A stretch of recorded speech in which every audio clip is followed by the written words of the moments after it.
Well, it's been a while since I've done a Mattanory. A few people have asked me why I stopped doing it, and there was no real reason. I just didn't get round to it anymore. So I thought I'd just do one. It might be a one-off, there might be more to come. Who knows? See how I feel. You find us at a place in Dorset, not far from Weymouth, called the Hellstone. It's actually a kind of old burial chamber or dolmen. That's all that's sort of left of it. A lot of it was probably sort of ploughed out or excavated. And I was looking for some stories all about it, and I found this one. You have to forgive me, I'm going to have to read it off my phone because I don't really know it that well. So, enjoy. When it hailstones on the Hellstone, the Dorset Ooser awakes to stamp his feet and champ his teeth till all of Dorset quakes.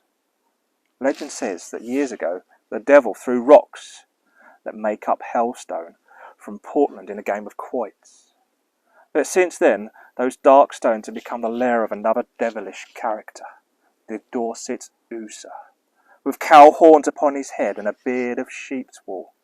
For most of the year he lies sleeping beneath the stones, but the clattering of hailstones on the capstone of the Hellstone wakes him up like an alarm clock.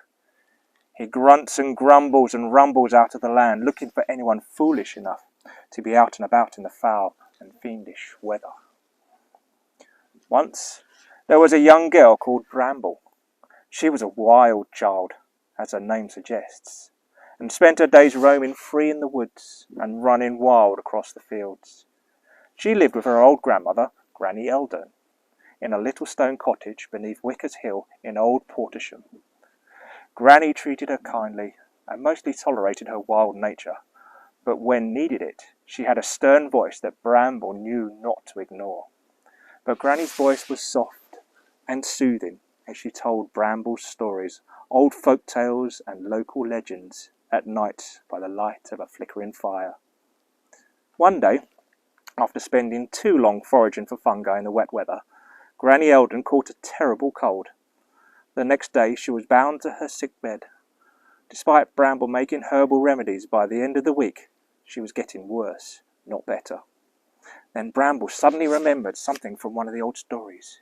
If you place a new penny inside the Hellstone, you can make a wish. Granny wasn't sure.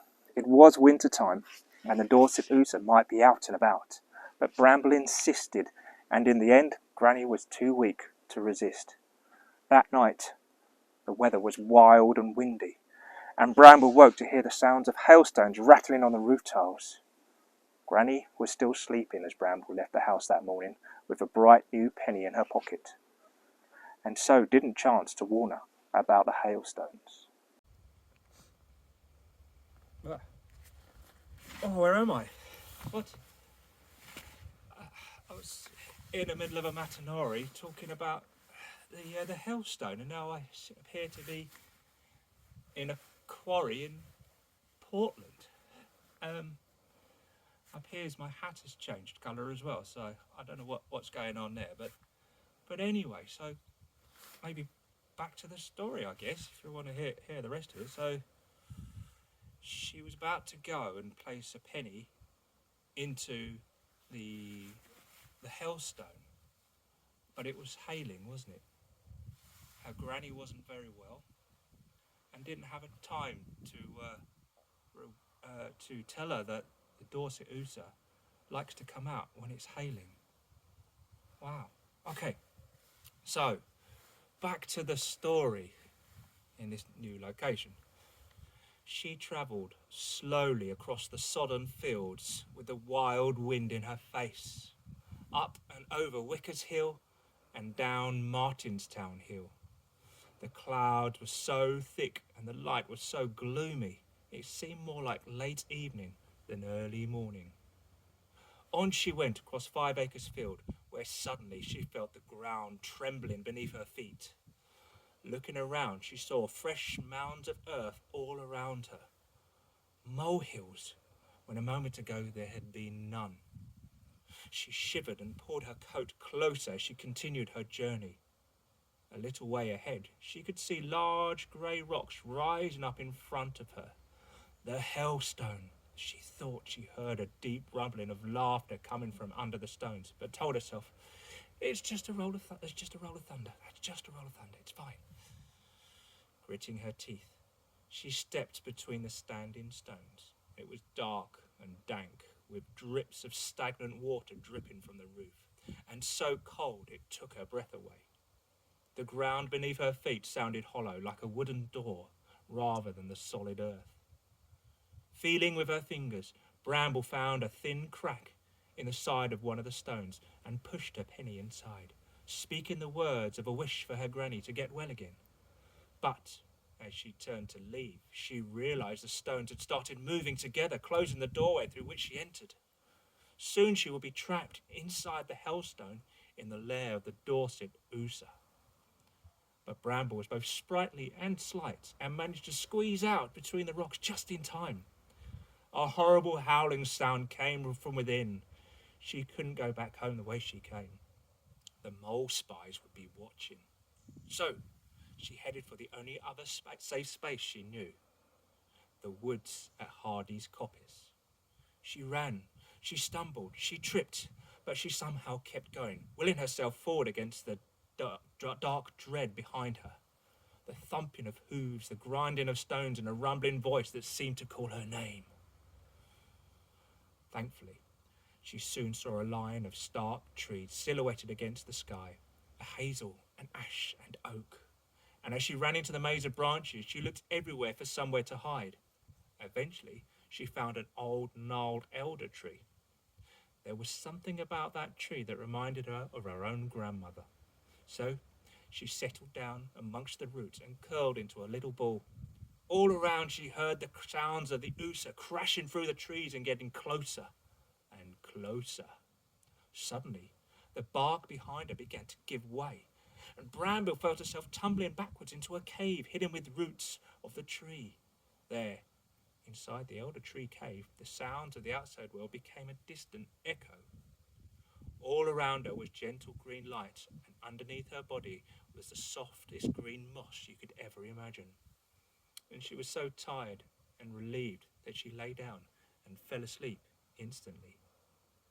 When she awoke, hours later, she realised that she was holding something in her left hand. An emerald leaf, a 4-leaf clover. The little leaf glowed as she held it up, and she used it like a lantern to walk through the underground tree tunnels, which twisted and turned like sinuous roots. Eventually, the tunnel led to her to a window of light and a patch of bright blue sky. She pushed her way up and out and found herself amongst the rocks and rubbles of the Rocket's quarry on a clear, calm winter's day. The quarry was a place she often played and knew very, very well, as it was only a short walk back to her house from there. When she got home, Granny Eldon was sitting up in bed awake, but she was still weak and fevered. Instinctively, Bramble pushed the 4-leaf clover into her pale, bony hands.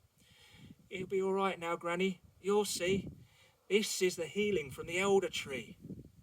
Sure enough, the next morning, Granny was feeling better. And the next day, she was better still.